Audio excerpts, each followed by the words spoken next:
Welcome everybody to our class. We haven't recorded for over a month. We went on a vacation for homeschooling and then we had a wedding. So it's been a really crazy month, and we obviously had the holidays also. But we're going to dive in and really help us understand what a subject and a predicate is. We are going to diagram sentences today a little bit more, and we're going to talk about and really discuss the subject and the predicate.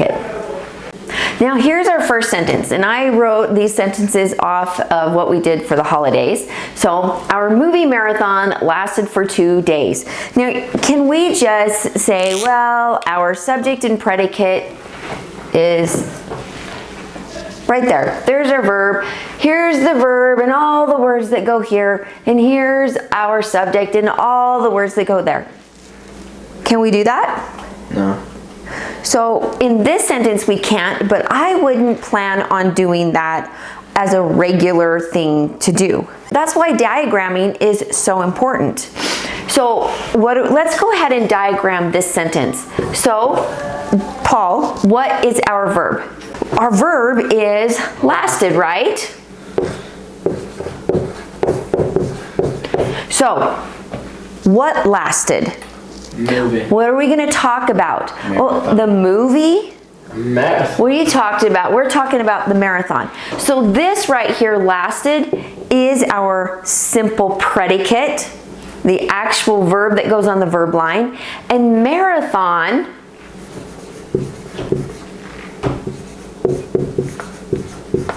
is our simple subject. It's the actual noun that goes on the subject line. Now, it's really important that you're understanding what is a noun position in a sentence.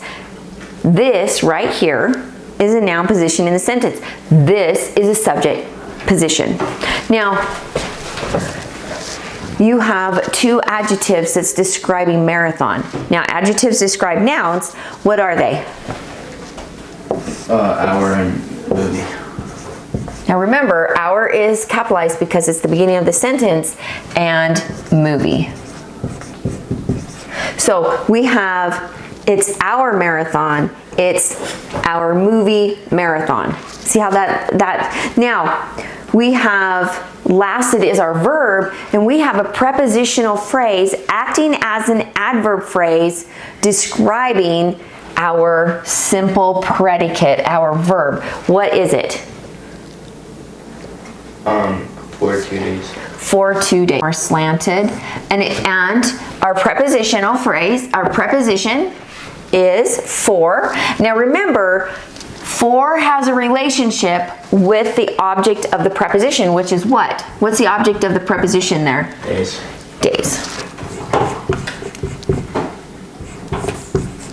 And then to is our adjective, right? So days is also a noun position right there. Only a noun can go on a noun position. This is a noun position, and this is a noun position. This is the subject, and this is the object of the preposition. But this right here is an adverb phrase describing its verb, even though it's also a prepositional phrase. It's both. Now this next one is a little bit trickier because see, like right here we could say, oh yeah, we have our subject, our complete subject, and we have our complete predicate. Yeah, we could do that for this sentence, but I advise that you don't just do that because it's not always right for us to do that. So you have to pay attention on what actually goes with what word, okay? So now let's go ahead. For 2 days we watched a series of movies at one time for New Year's. Okay, so let's go ahead and diagram this sentence. Started out, and I diagram better on this side of the board. Okay, so Paul, what's your verb?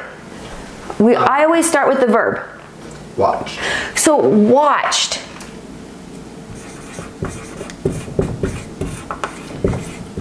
So we have our verb there.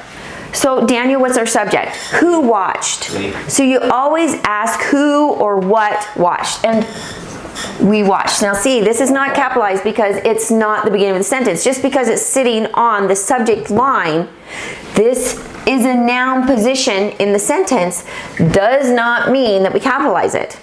Okay, so this is our subject, and it is a pronoun. So a pronoun takes the place of a noun.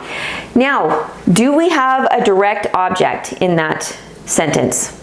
Yeah. Yeah, what is it? Series. Nice, very good. So, now remember, if you have the entire line this way, that means you're separating the subject from the predicate. This right here is the direct object. It's going to separate the verb with the direct object. Now, the direct object is receiving whatever is being watched. What's being watched? Series. Now, some people might think, well, it's the movies.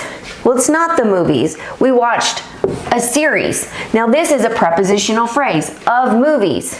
What's another prepositional phrase? At one time. At one time. What's another preposition? For New Year's. For 2 days. For 2 days. So now we need to figure out where they are going to go. Now, they're all prepositional phrases, but they are going to either be an adjective phrase or an adverb phrase describing our other words in these sentences, right? So now let's go ahead. For 2 days is describing what? Watch.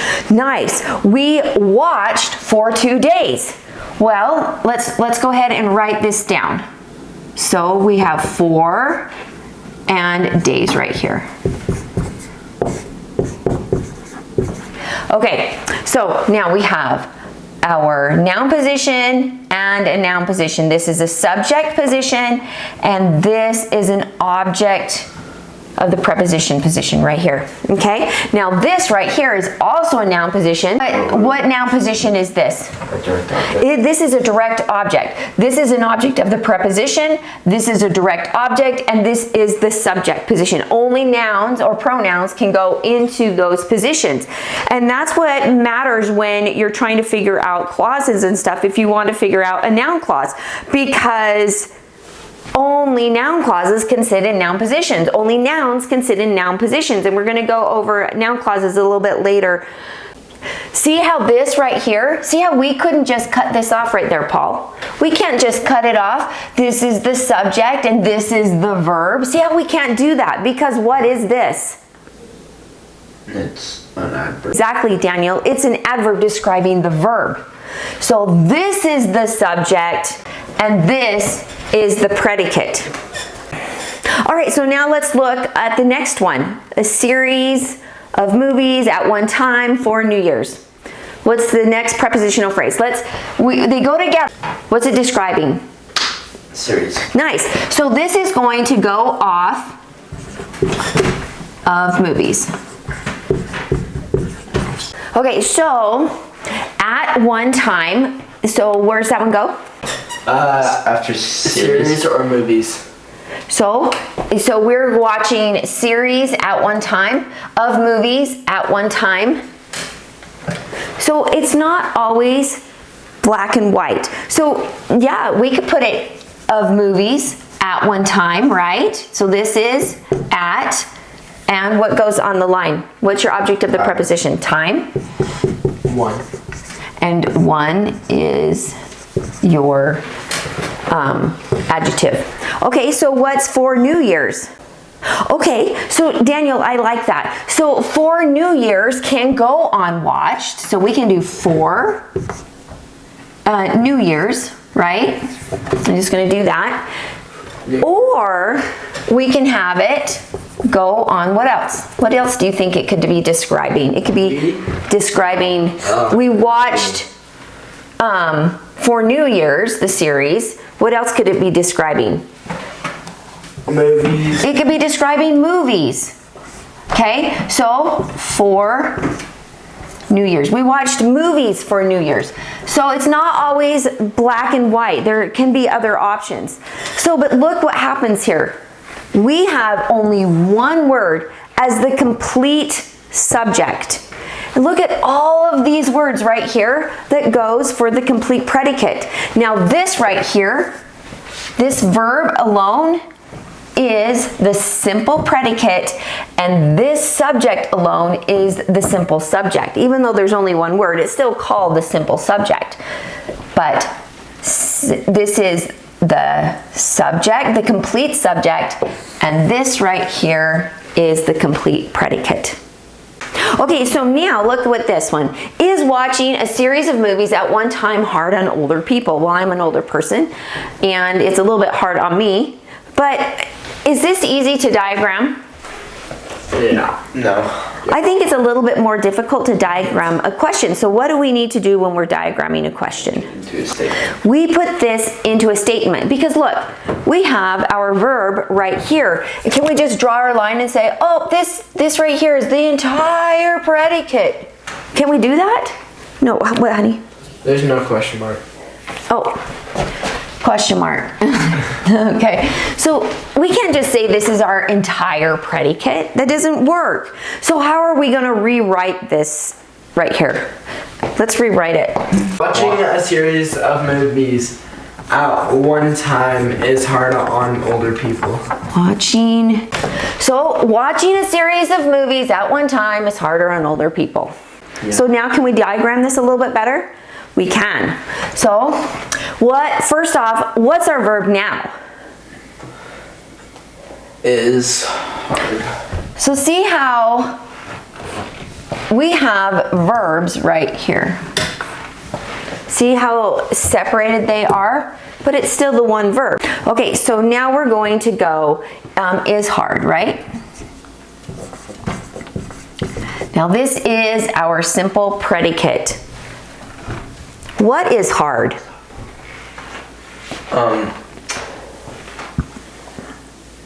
A series. Watching. This is tricky. Watching movies. Okay, like people. So think about it. What is hard? Older. Be watching. So look at this. It's gonna be on a stick. Okay, nice, Daniel. It's going to be on a stick. So we have this right here is our verb, right? So what's our subject? A stick watching. Okay. It's a gerund. Okay, what's our subject? Watching a series of movies at one time. Oh, okay. Watching a series. This right here is the entire subject. So right here, you have a noun clause. That's a huge subject. Because it's gonna go on a stick. So now that we have this right here, I'm gonna erase that so we can actually work. Because now we're going to work with this up here. And we're going to put it on a tree. It's called a tree. And so now when we have our verb or is acting as a gerund, we have to have it is on this one is going to be capitalized because that's the actual beginning of the original sentence. So this is not going to be capitalized. This is going to be lower caps. Okay. Oh, whoops. I forgot. Forgot the C. Okay, W-A-T-C-H-I-N-G. Okay, so watch what's being watched. Movies. What's being watched? We have a direct object. Series. A series. See how what's being watched? The series is being watched. So it's receiving, this direct object is receiving whatever. Okay, so now, watching a series. So we have, where's gonna go off of? Series. Yeah, it's describing this noun. So we have this, this, and this of. Okay, so now what do we have here? Movies. Of movies is a prepositional phrase. At one time is a prepositional phrase. Exactly. Nice. We have a series of movies, right? So of movies. Here's what I found. Oops. So we have a series of movies, so we're going to cross that out. Where's at one time go? Nice. So we're going to watch at one time movies, right? Whoops, I don't slant those very well. So we want to go at the prep. So the preposition is going to go on the slanted line. Time is going to go here, and we have one here. Okay, so is hard. What's on older people? What do we have right here? What is that, Daniel? That is a prepositional phrase describing is hard. Oh, nice. It's describing is hard, and it is a prepositional phrase acting as an adverb phrase. It will be And on. what is your what's your object of the preposition here? People. People. Older. And then older is your adjective describing people. Okay, so now this right here is a noun clause. Okay? A noun clause is a dependent clause. Whoops. Gosh. This right here is your noun clause. It's sitting in a subject position. So now that means these clauses can sit in any noun position, but this one is acting as the subject. Now there's another way to diagram this. What do you think it could be? Yes. We're going to go is hard. And we're going to still have our tree. And we're going to have watching. That's lower caps. Okay, so now watching what? Now we're going to have our direct object is a series, right? But look what we can have. We can have a series of time. And this is going to sit on a tree, and it's going to be A tree on a tree. listen to this. This is going to be the object complement of that, of time. Whoops, of time. This is your, okay? An object complement. This is what an object complement does. And this is a brand new thing that we're introducing today. An object complement complements the direct object. Okay? So you can do it different ways. Or you could do right here, at time, watching at one time. You could even like put it off right here. At one, and then time right here. I mean, so there's a few different ways. I would say this has 4 or 5 different ways to diagram, but Time. You have that done wrong. It should be time on the line instead of. Yeah. and I agree with you, and it could be like this or and one time, but sometimes it could be even switched. The time is 1. Well, if you look there, 1 is describing fact. Yeah, I agree. But sometimes it can be a little bit confusing, and you can switch it up a little bit. Does that make sense? Daniel, are you guys understanding what an object complement is? So we're going to dive into that a little bit more. So this basically is a word or a group of words that is describing the direct object or renaming. So it can do the same thing as a predicate adjective or a predicate nominative. So it's no matter what, it's on a slanted line. Oh yeah. You remember? And it's going to refer us right back to the direct object. It's either renaming it. If it's renaming it, it's a noun, and that could be a noun position, or if it is describing it, then it's not a noun position, it's an adjective position. But this could be another noun position, and it's an object complement position. Does that make sense? So now what do we have? We have a noun position, and a noun position, and a noun position. Do you see them? Yeah. Subject, direct object, object complement position right here. And then we have our verb. Now this right here, We also have the object of the preposition. nice, and we have the, oh, thank you, and then we have our object of the preposition. So those are all noun positions in a sentence. So right here, we're just gonna look at this one for now. Right here is the entire subject, right? Right Interesting here, question. oh my gosh, my phone keeps going off. Right here is the entire predicate. Yeah, what's the simple predicate right here on this part of the sentence? It's hard. Is hard. This is your simple predicate. What is the simple subject right here? Watch. Watching a series of movies at one time. That's your simple subject. It's not just one word in this one, because this entire clause is part of that. Okay, does that make sense? Okay, now watch this. The subject is the noun and all the words that belongs to that noun. So if you think about the very first time we had that and it started with is, what did it say?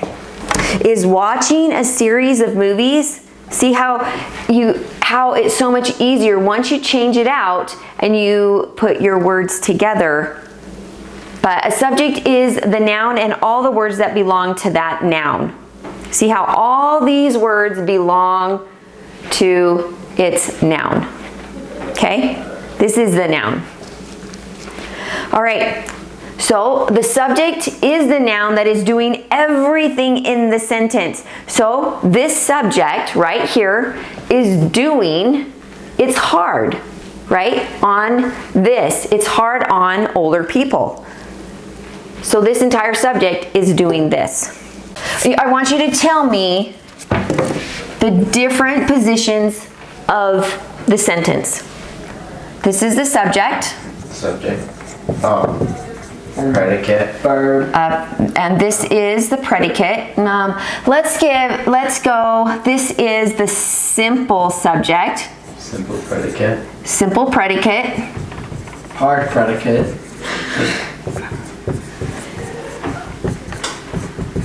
Okay.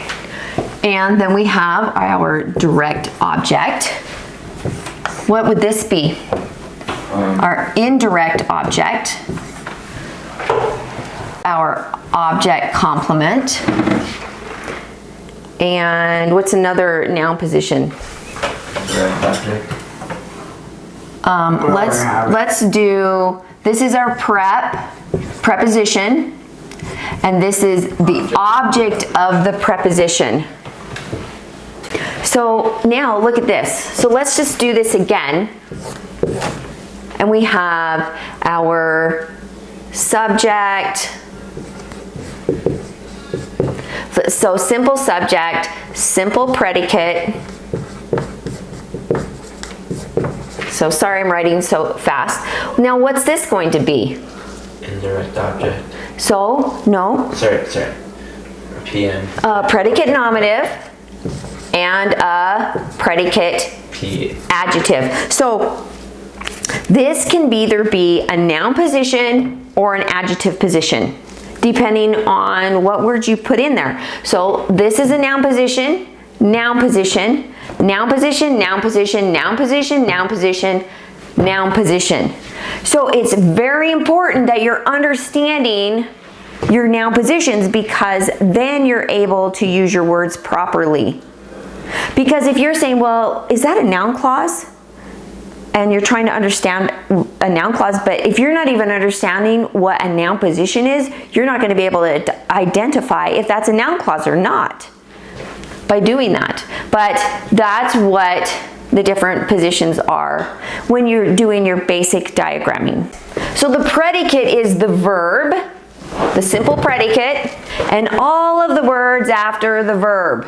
So remember, this right here is, in this one, it is the entire predicate. This is the simple predicate, and this is the entire complete predicate. The proper term for that is complete predicate, okay? So that's why it's important you can't just draw your line and make that work. You have to understand how to put it properly. So look right here, this is your complete predicate. This is the complete subject.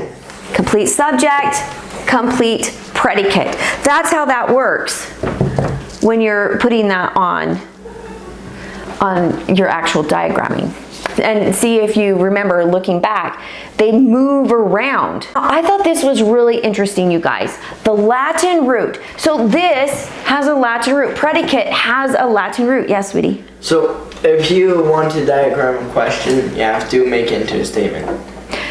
It's always best to change your question into a statement. You don't have to. You don't have to. Find the verb. If you're good at just doing that and figure it out, you don't have to.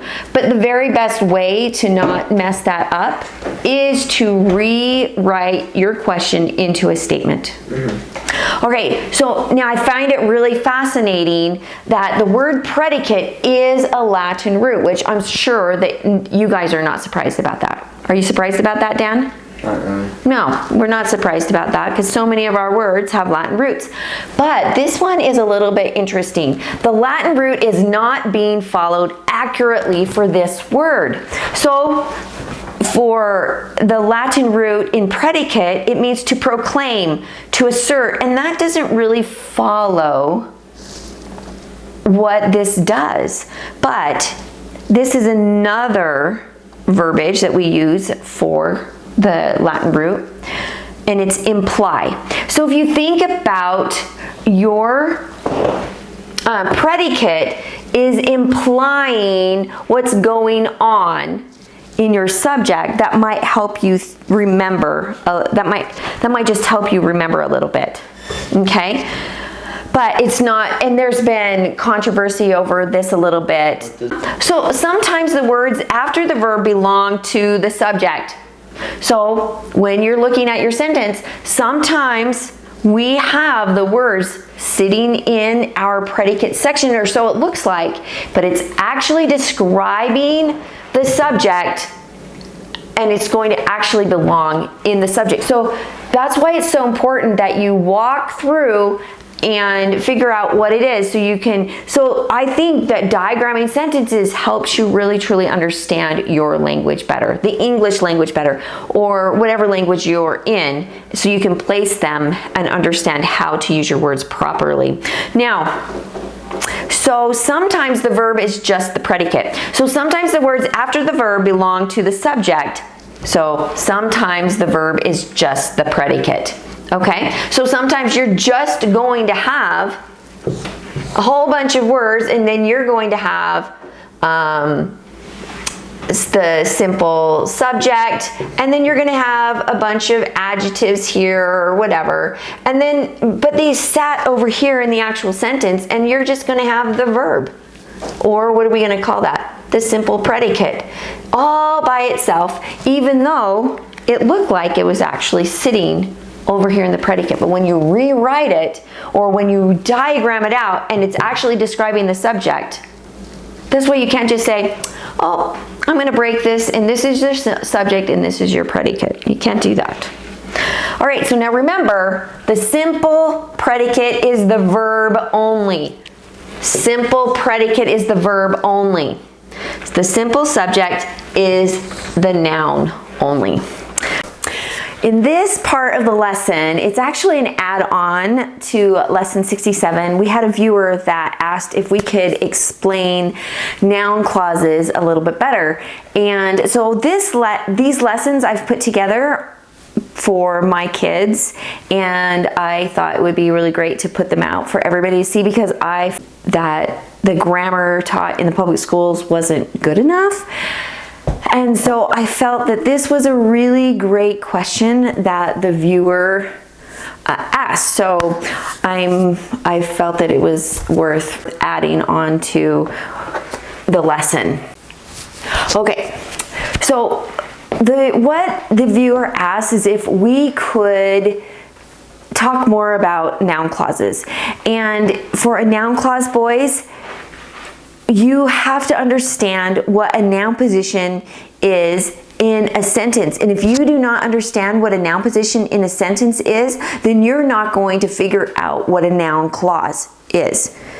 And so in this lesson, just that we did a couple days ago, we talked about all the different noun positions, most of the different noun positions, because there's more advanced noun positions. Like we did introduce the object complement position, but we're not going to go over object complements in this section right here, because I started this for my kids, and we started from the bottom up. And so this is just each level that I wanted them to learn as we went. Why she was waiting was that she could present herself better. So, how many verbs do we have in this sentence? How many sections of verbs do we have in this sentence?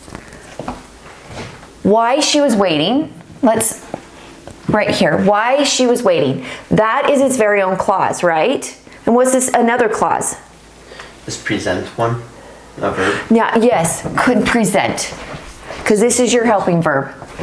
There's 5 then. Okay, so she was waiting. This is another verb. And what's the other one? Was. Was. Okay, so then what's this? That's another clause, right? So now let's go ahead and diagram this. And what we want to find the independent clause. When you're diagramming multiple clauses, you need to find the independent clause first. And what is that? In here. This is confusing. I don't think there is. So Daniel's like, I'm not sure. I don't think there is one. But your main verb for the independent clause is was. Okay, now since we have the verb was, we're going to ask the question, what was? So now we're finding out who, we need to find out the subject. You. What was? Who was? Well, what was or who was? Let's ask, is it why? No, why is always an adverb, almost always. Well, was she? Well, it's the whole clause. Exactly. Daniel says it's this entire clause. This entire thing is a noun clause. But when you're trying to figure it out, you can't say was she, because she was waiting. This she goes to this was waiting. So when you can see that, well, what goes to was? It's this entire clause. So that tells you right here that this is going to be put on a tree. So remember, in this independent clause, you have to separate this by a straight line. This is the subject and the verb. So now we're going to diagram this noun clause, and we're going to diagram, what's your verb on here? Was waiting. Was waiting. Well, who was waiting? What was waiting? She. Oops. Okay, and where does y go? So now we can cross that out. We can cross this out, right? Because we've diagrammed that. And where does y go? Underneath was waiting. Nice, because this is an adverb. So we know it can't go under this pronoun, because this can only describe adverbs, adjectives, and verbs. They mostly describe your verbs. And this is y. And this has to be capitalized on our diagram. Okay, so now we have why she was waiting was. Now here, this word that sets us up. This is a relative pronoun. Pronouns replace nouns, right? So relative pronoun, but it also sets us up that this is a dependent clause, right? But this dependent clause, let's talk about that. So now we have the verb was. And oftentimes you're going to see a noun clause be with either a be verb. What are the be verbs? Am, is, are, was, were, be, been, and been. Am, is, are, was, and were, they are irregular verbs off the verb be. And so, but we also have linking verbs. What are our linking verbs? Am, is, are, was, were, be, been, been. Yes, so those are also our linking verbs. So this is actually a linking verb, okay? And oftentimes you'll see these in linking verbs, but we do have them in action verbs also. But this right here was, what do you think this is going to be? What do you think this is going to be? What? That's why this is confusing. This right here is a noun clause. Okay. And it's going to sit in the predicate nominative. Let's make that higher. It's going to sit in the predicate nominative position. And see how it's replacing what's here. Why she was waiting was, well, it's so that she could present herself better. It's changing the subject. This whole clause is changing this whole clause's subject. Does that make sense? Yeah. Okay, so Paul, diagram this for me. What's your verb? Could present. Could present.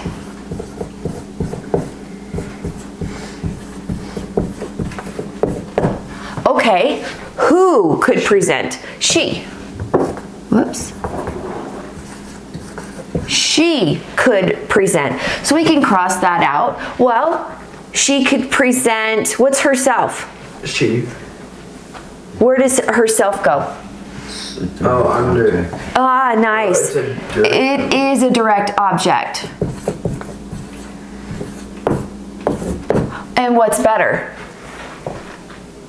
Could present. Yeah, better is an adverb describing she could present better.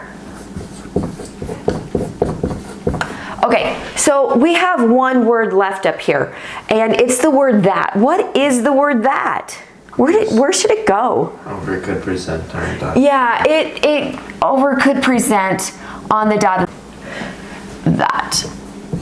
Okay, so now because that is a word that sets up this for an independent clause, it's a relative pronoun. It doesn't really sit on the main line. You have to have a place for it. It sits above the verb.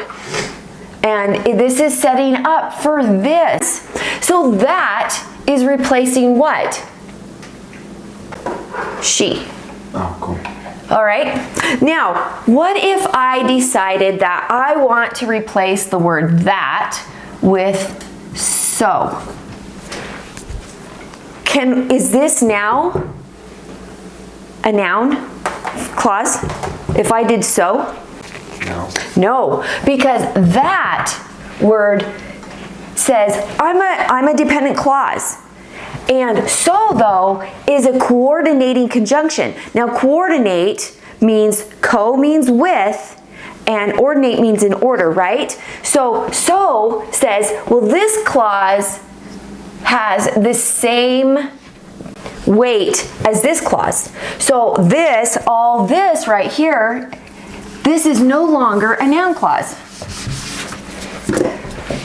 This is a coordinating conjunction, and it comes off and it has its very own line, and then they're connected. Well, this is the main, this is still a noun clause right here.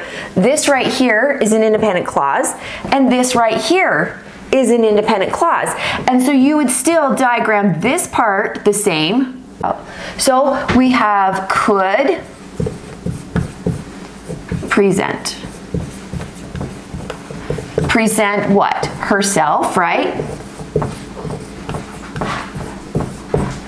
And then better comes off of here.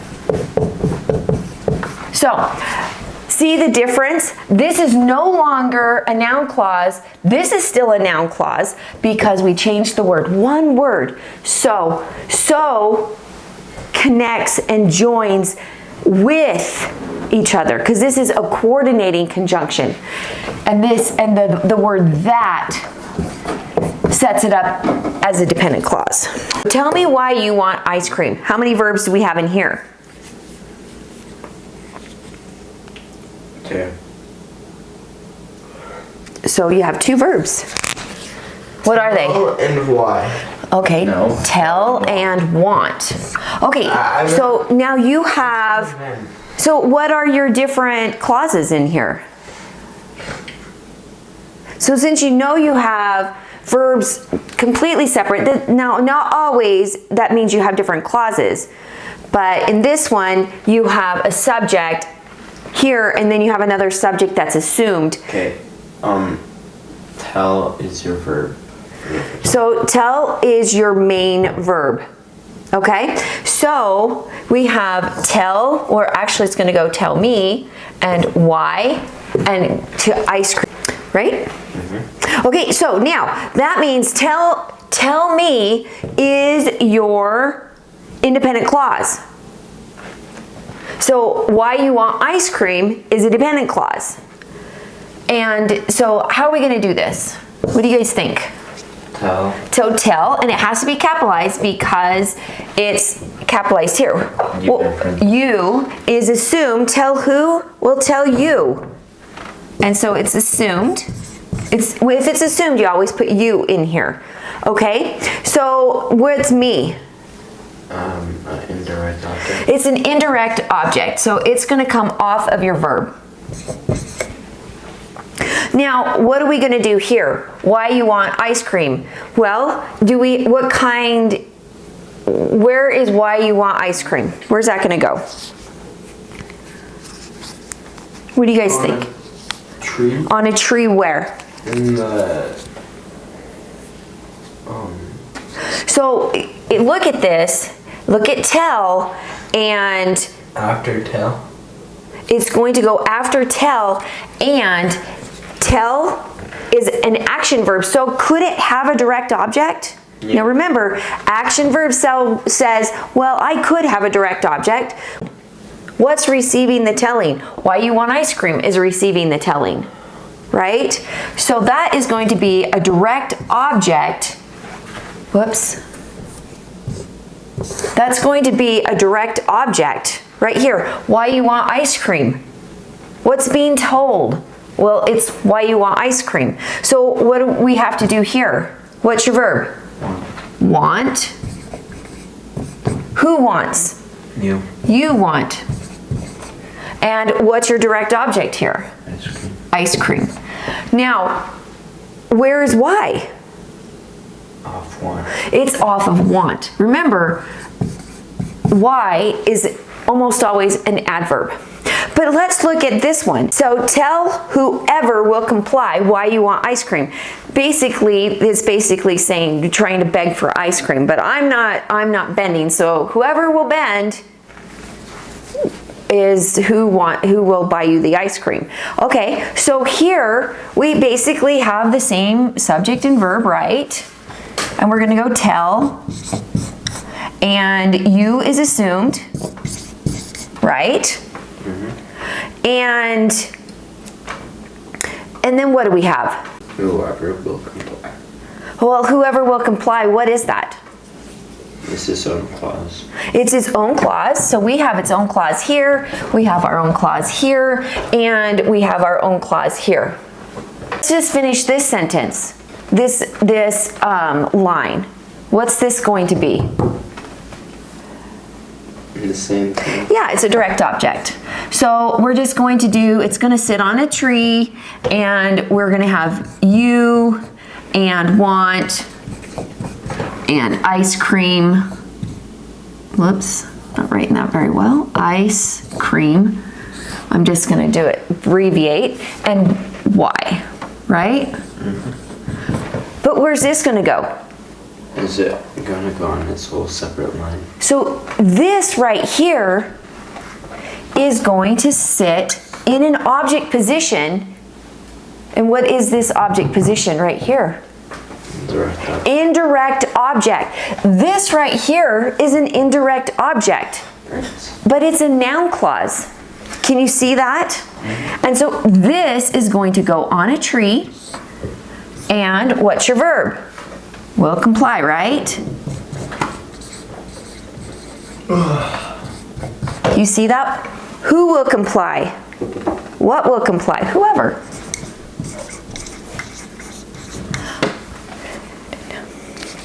Okay, so now look at this before we change this up. My seat's falling off. Look at this before we change this up. So here we have a noun clause in the direct object position. Remember, noun clauses can only sit in noun positions. Object positions in a sentence are noun positions. So now we change this. This will comply. See how this right here is sitting between the verb and the direct object? This is a direct object. This is a verb, and it's sitting between it. Once in a while, you'll see that it sits somewhere else, but most of the time, you're going to see your indirect object, and it comes off of your verb. It's going to sit between your verb and your direct object, and then you place it off of the verb. And I do have one in another lesson that it's not like that, but most of the time, this is where you're going to find your indirect object. And then we have one as the subject right here. And then we had one as the predicate nominative. Now, Lisa purchased about whatever the bride asked. We just had a wedding. My son got married. And so I'm just taking stuff off of what's going on in my life. How many different verbs and clauses do you see in this sentence? 2.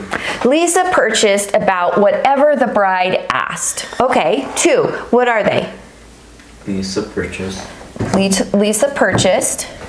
And then about whatever the bride asked. Okay, so good. So what's your verb? Asked, sorry. Right, asked. Okay, so we have 2 different clauses here. One is the independent clause, right? And then we have another clause. Where are the 2 different clauses? Let's break the 2 different clauses. Identify them. What the clauses are. Lisa purchased. Is independent. Okay, and what's the other one? About to asked. Or is it whatever? It would be whatever to asked. Okay, so now that we have those identified, we're going, well, what's about? What is about? What is it though? What part of speech is about? PREP. Preposition. Do you see that, Paul? Aboard, about, above, across. That's why it's so important that you memorize your prepositions. Get a preposition list and memorize it. Let's go ahead and diagram this. Lisa purchased. So let's go down here. What's your main verb? Purchased. Who purchased? Lisa. Lisa purchased. Okay, so we can cross that out. Right? About, what do we have here? It is a preposition. What relationship?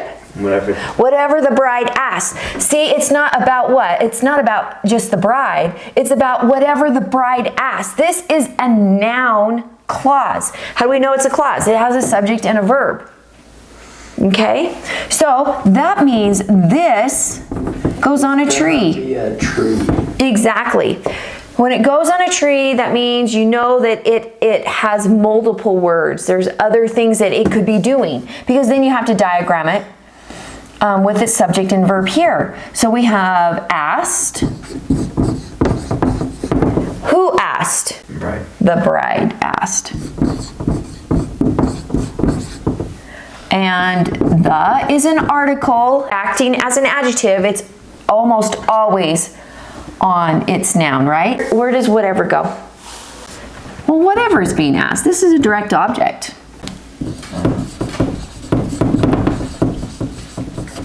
Okay, that gets confusing. Okay, so what's being asked? Whatever.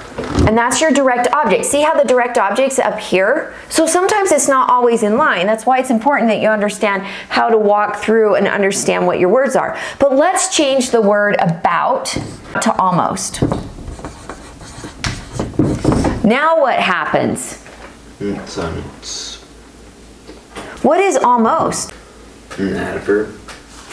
It's an adverb. Good job, Dan. It's going to be on its own line, and it's going to be almost.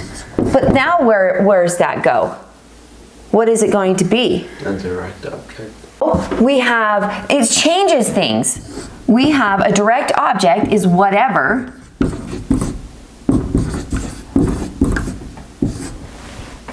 And then whatever what? The bride asked. Bride. The bride. And then we have ass. So whenever you have a participle, or if it's a gerund, it's got to be right here. So this whatever bride, then the bride, since it's a noun, it's got to go on its straight line right here. It's whatever describing. But see how now how it's all changed? You don't have a noun clause right there anymore. This is no longer its very own noun clause. Can you see that? Now, remember, I didn't go through all of the positions, almost all of them. These are the main ones that we really focus on. Our subject, which we have a subject, right? We have a direct object, which we just changed it, but there we have a direct object for a noun clause. We have an object of the preposition, which was the about. And we had a predicate nominative, which was that. We had an indirect object, which was this one right here. Can you see that? Try. Right here, an indirect object. So you can put those on. So remember, you have to understand right here, you have to understand what your noun positions are in a sentence for you to understand how to work your noun clauses. Now remember, if you cannot figure out what it is, find your verb and then ask the questions. If it's going to be a subject noun clause, ask, well, who's doing this or what's doing this? Why she was waiting. Ask the questions. And who's receiving it? If it's in the direct object, it's receiving the action of the verb. So it's receiving the action of the verb. Now, if it's an indirect object, your indirect object receives whatever the direct object is doing. And if it is an object of the preposition, your noun has a relationship with like the word, the preposition. So you just need to remember to ask the right questions, and once you ask the right questions, then you're able to find what the words are that go in those positions in the sentence. And see why diagramming is so important, because now you can see, oh, that is a noun clause. I can see what these things do and where they place in your language. And anyways, that's it for this part of the lesson, so I hope you liked it. Thanks, everybody. Okay, that's it for this lesson, and we are going to see you in the next lesson. Bye, everybody. Thanks for watching. Bye.